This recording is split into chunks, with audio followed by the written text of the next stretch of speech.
G'day folks, and welcome back to the channel for part number 4 of my Zero to Hero journey on the Primal Strike Elementalist. Now, it's been 2 days for you guys if you're watching these as they came out. It's been about a week and a half for me, and in that time I've done a lot of farming, and I've managed to get my hands on a Tempest Dreegsect Leg Guards of Readiness. This is the best pair that I had. Ideally I wanted Tempest of Attack, but of Readiness is the best one I've had drop. I've got a Mage Storm of Alacrity, and again, I wanted Tempest of Alacrity, but alas, I didn't get one.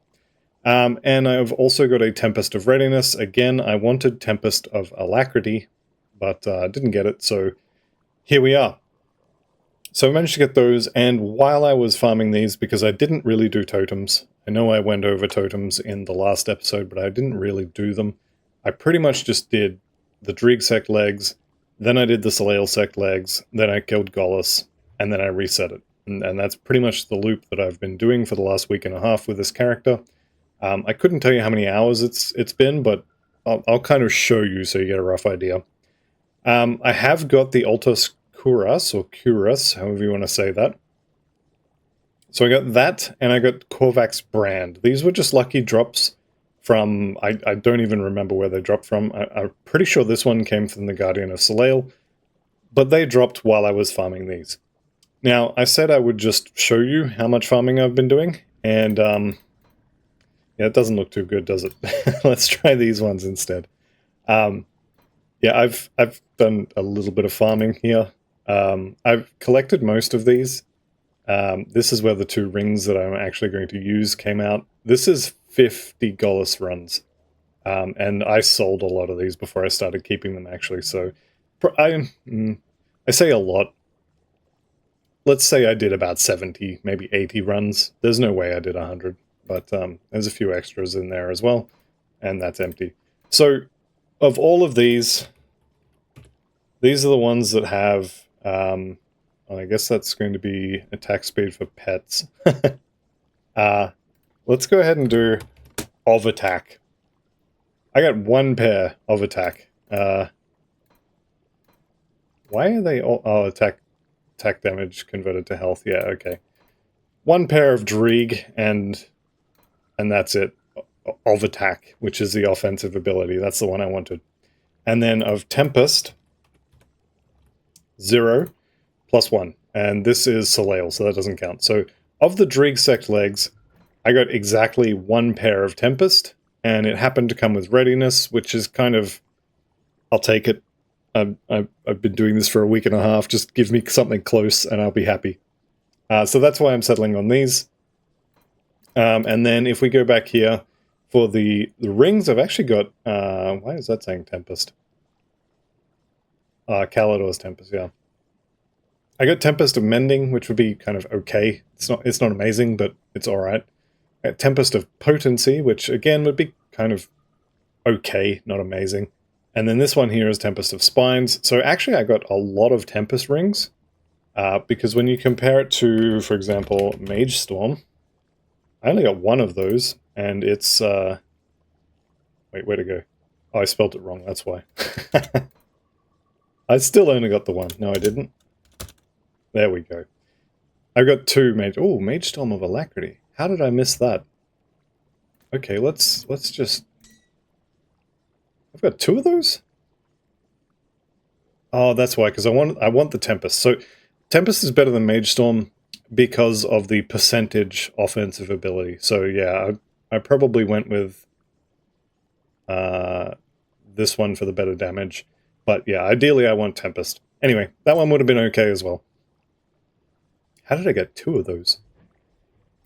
Right, anyway, so Mage Storm, and then I got one pair of Mage Storm of Decay on the pants. So you can see these are kind of rare affixes, but I'm going to go ahead and say this is my MIs, and they're not perfect, but I'm done. I've had enough of farming the Dreeg and Celestial Guardians. So I'm going to call those good enough, and I'm going to move on to the next step. And the next step is just totems. I need another 4 pieces of the Altus set. And to be clear, I actually want 6 pieces in total. So I need actually 5 more pieces.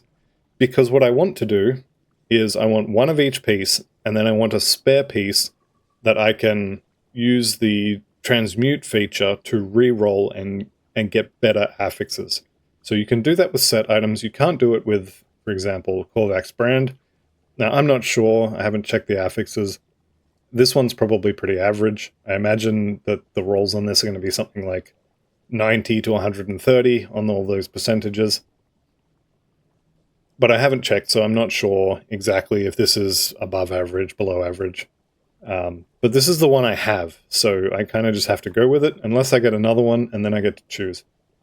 So I need 5 more pieces of the Altus set. I also need the boots and gloves, so I want Cinder Scorn for my gloves. I want Storm Titan boots for my boots. I have my optional pants here. I probably won't end up using these, but I have my relic, I have my belt, I have my medal. So I need boots, I need gloves, and I need all of the Altus stuff. And the way we get that is basically totem farming. Now, you can go into Shattered Realm if you want to. I'm not going to do that. I'm going to go continue doing my... I think I've just finished one on this map, actually.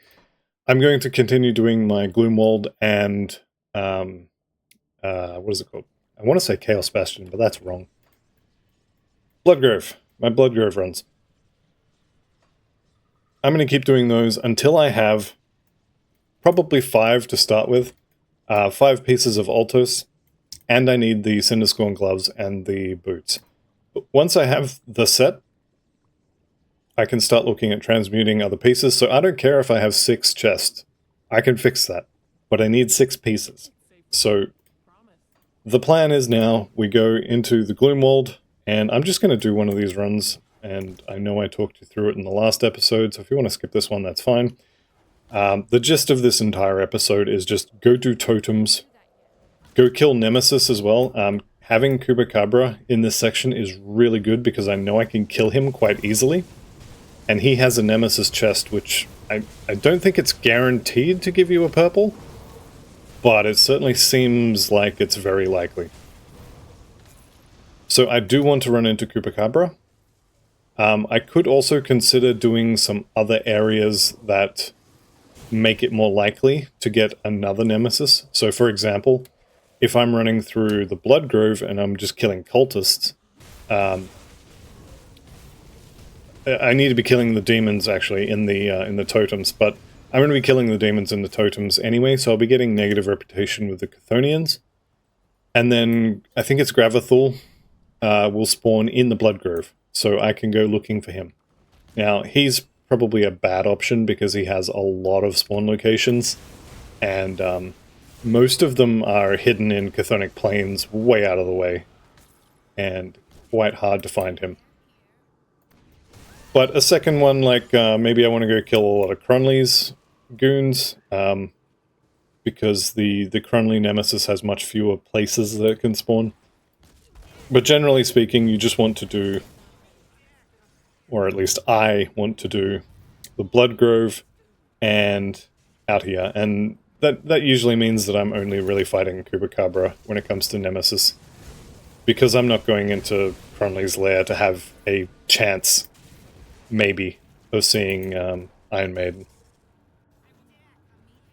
So I just run around here, kill off any of these. I come down here if I see, like, you know, not Namadea, Pakla's here, I'll kill him. If I see Uvaloth or whichever the one that's around here is, if I see that, I'll kill it.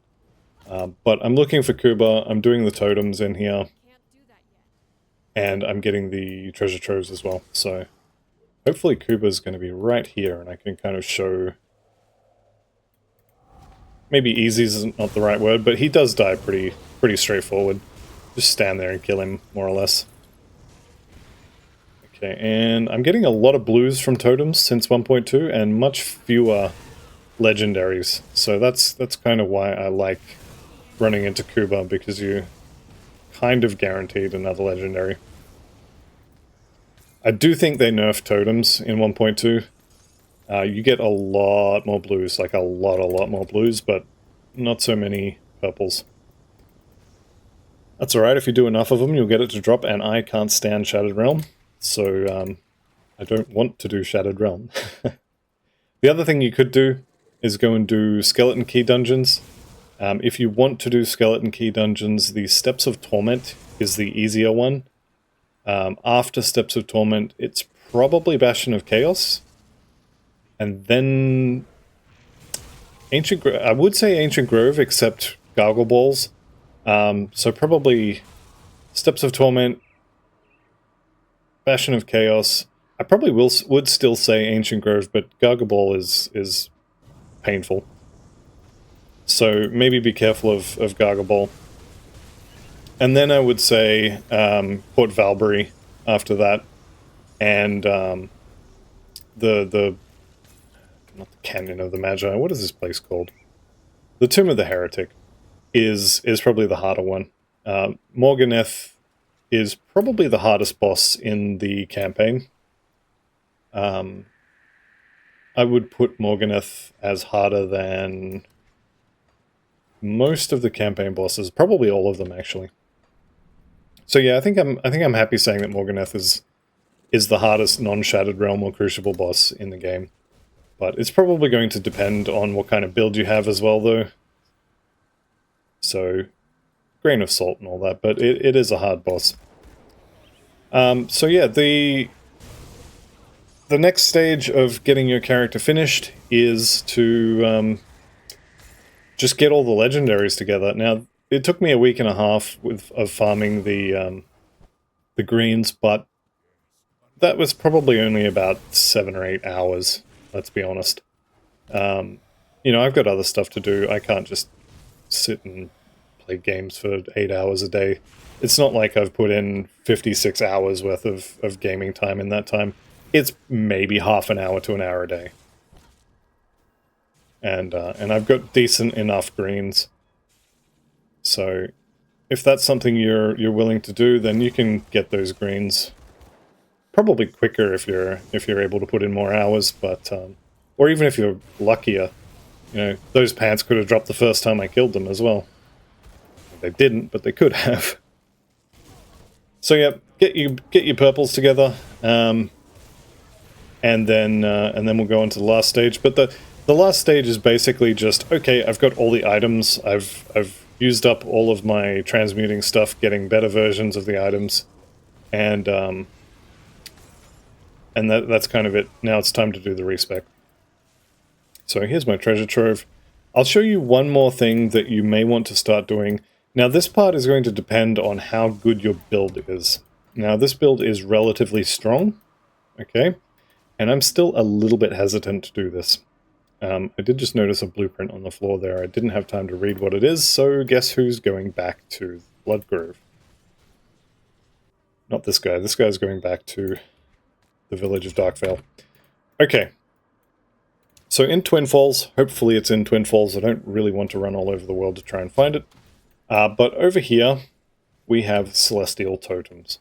Now, one of the reasons I was collecting these belts is to kind of show how to do this. Not that it's particularly hard, but if I just run over there, hopefully I'm going to find a Celestial Totem. And I can kind of show this. It's not looking like it's going to be there. Generally speaking, if you haven't found it by now, you're not going to. But I'll get a little bit closer just to make sure. No, it's not there. Alright, that was the first location to check for this totem. The second location is going to be north of Twin Falls. So I repaired this bridge earlier. If your bridge is not repaired, you get to go for a nice little jog through the Pine Barrens to come down here and repair the bridge, because you can only fix it from this side. The second location is just here. So we're going to head up there, and I'll see if it's there. Rutnik is going to be painful, I'm sure. There's my Celestial Totem.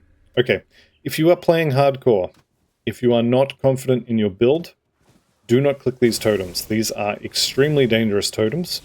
Probably the most dangerous ones in the game. So just be aware these totems are risky, but they are one of the best sources of Celestial Lotus in the game, and we do need those for transmuting. If you're not confident killing the Celestial Totems, then you can still get Celestial Lotus from farming various bosses, various eldritch bosses in the Forgotten Gods campaign. So Okaloth the Messenger, I believe, drops them. Korvaak should drop them. If you can kill Korvaak, you can get these, so it'll be fine. I don't think I've done one of these. Maybe I did. But regardless, I'm not confident of the build's performance against these. So before I go in there, I'm turning the items off. I don't want to see items. And I'm going to clear the area completely. And I know which way I need to run. So when I trigger this, I'm going to run straight away. Because I'm not sure how well I'm going to fight this. And there are multiple waves when this spawns. So I'm just going to spawn it, and I'm going to book it to the south. Because that's the way I came in. I know down here is relatively safe. I'm going to try and fight in this little circle area here. So, here they come. So I'm going to come down here. I'm just going to see sort of how many of them follow me. The answer appears to be not many. There we go, we've got a couple. Alright, I've got my totem down. I'm going to kill off what I can. I've got one, I've got two, I've got three. Now this is where you want to have your finger on the button for the crystals. If you've been collecting Aether Clusters for the entire leveling experience, these totems are a good place to use them. One Scion of Famine, not a problem. Look at my health, it's barely even moving. The problem is when there's 4 of them. And then there's also all these little things. So I've got Virtue's Ward out of that. They didn't drop me any flowers, but we'll see if there's any more up here. I may have left some up here. Okay, Night Claws, various flares. Come over here so I don't auto-pick up stuff that drops from the totem. Totem's still there. There we go. Embodiment of Hunger. Okay, totem complete. Now, I basically got a Deathmark Shoulder Guard, and I got a Signet of the Damned. Now, neither of those are particularly great, but what you're looking for from these totems, and there's 2 that I would recommend doing. The other one is in Eastmarsh. I'll show you that in a second, because I do want to do it as well. But the thing you're looking for is the Celestial Lotus, which are these little flowers. I think I have one. Should have a couple from doing Forgotten Gods quests. I don't have any. Okay, I guess I was already flipping things with them. Alright, let's just go straight to Eastmarsh, and I'll see if I can get one there. So to get into Eastmarsh, you will need 2 dynamite and 10 scrap in order to fix the bridge we're about to run over. But once you've fixed it one time, it'll be fixed forever, basically. And then you just have free access to the bridge. I mean, it's my bridge, I built it, so there we go. Now, right here is one potential spawn location, and then the other 2 are kind of here-ish. I think it's sort of there, actually, and down here. And depending on I don't know what, sometimes you can see them as soon as you come across that previous bridge, and sometimes you have to run right the way up here to see that it's not there. I'm gonna go on sort of balance of probabilities. 2 out of 3 of the spawn locations are down here, so I'm gonna check south first. I'm kind of thinking it's that bottom one there, but we will see. I'm gonna get a lot closer. It's not showing up. I'm no longer very confident that it's down here. So it is definitely not here, but right here is one location. It was the top spawn, I pretty much guarantee it at this point. The other thing is, you've got these goblins in here, and you've got Gale Slice as well. So you're going to have to clear the area, which, I mean, that should be no problem. Gale Slice is annoying mostly because of the shaman, these idiots over here, who will just heal him forever, so you kind of have to ignore him, kill off all of his friends, and then once everything else is dead, now you can kill him. So he's decently tanky. And then just over here is where your totem is going to be. So, unfortunately, like I said, I lucked out on the 2 out of 3. It was the 1 out of 3. So I know where it is now. There's only 3 spots it can be. I'm going to go do that. And my tactic for this totem is exactly the same as the previous one. If you don't have a cluster ready to go for every single one of these totems, then you probably need to run away and try and split the totem so you can fight half of it at first, and then fight the other half later. You also want to kill off as much of the surrounding trash as you can before you get there. That's probably a little bit far south for me to be sort of worrying about it. There's my totem. Okay. I definitely want to kill all of this. And I'm going to run south-ish, so I want to kill as much of these cultists as I can. There we go, that'll probably do. And then I just pop this and I run straight away. So I got 4 of them. Hopefully a couple of them are going to come down this way. I got most of them by the looks of it. Alright, I'm throwing down my totems, I'm putting down my my fire. Now, if I see my health get too low, I'm looking for Blast Shield. Once Blast Shield wears off, if everything's not dead, then I'm using a cluster. So these guys did drop me a Celestial Lotus, so that's what they look like. You're being irritating. But the totem is not done, and the totem itself can drop one as well. So let's just come over here, please. Is he laying down on the job? I think I stunned him.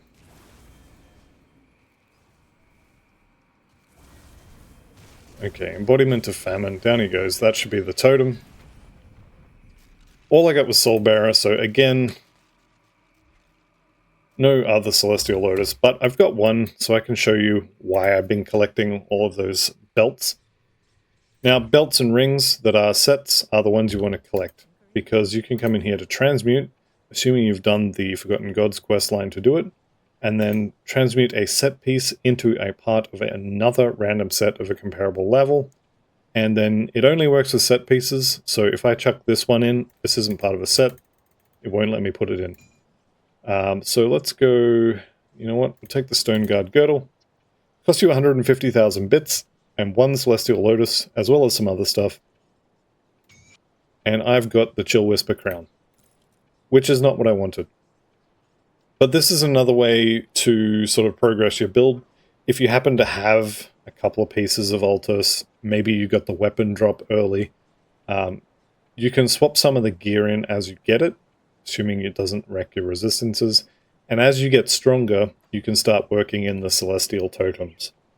And then the more of those you get, the more chances you have to roll this Chill Whisper Crown into Altos' shoulders, for example.